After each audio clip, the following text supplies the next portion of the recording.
এই পৃথিবী উপরে উপরে পুরুষরা চালাইলেও ভিতরে ভিতরে কিন্তু নারীরা চালায়। হাসান মাসুদ একজন বাংলাদেশি অভিনেতা, গায়ক, সাংবাদিক এবং সাবেক সামরিক কর্মকর্তা।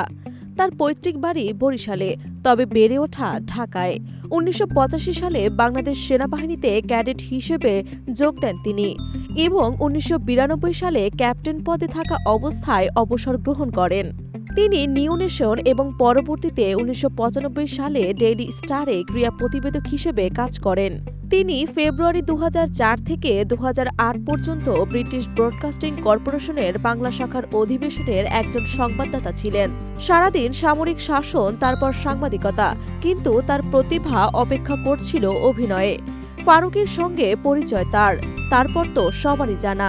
ব্যাচেলর এবং 69 করে যে জনপ্রিয়তা মাসুদ হাসান পেয়েছিলেন সেটার কোনো নাটক বা সিনেমায় পাননি, এটাই সত্য। তবে জনপ্রিয় ধারাবাহিক হাউসফুলে ছিলেন গুরুত্বপূর্ণ চরিত্র।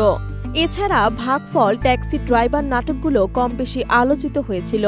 বিশেষ করে ভাগফল নাটকে সুন্দরী চিত্রনায়িকা মৌসুমীর স্বামী হিসেবে দেখতে শ্যামবর্ণের হাসান মাসুদের অভিনয় অনেকেই মজা দিয়েছিল।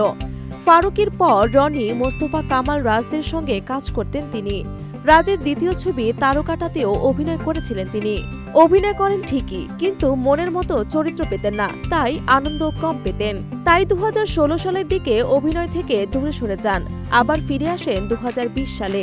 তারপর এলো করোনা মহামারী, তিনি আবার অনিয়মিত হয়ে যান। লোকে বলে কথা বললেই নাকি তার মুখে হাসি লেগে থাকে, আর সেই হাসি ছোঁয়াচের মতো দর্শককে সংক্রমিত করে। দর্শক তাকে টিভি পর্দায় দেখলেই বিনোদিত হন। এক কথায় তিনি সবার প্রিয় অভিনেতা। দীর্ঘদিন ধরেই অভিনয়ের আঙিনায় তার সফল পদচারণা। তবে আফসোসের বিষয় হলো দীর্ঘদিন ধরেই অভিনয় নেই তিনি। জনপ্রিয়তার তুঙ্গে থাকা অবস্থায় আড়ালে চলে যান তিনি, তাও প্রায় ৪ বছর হতে চলল।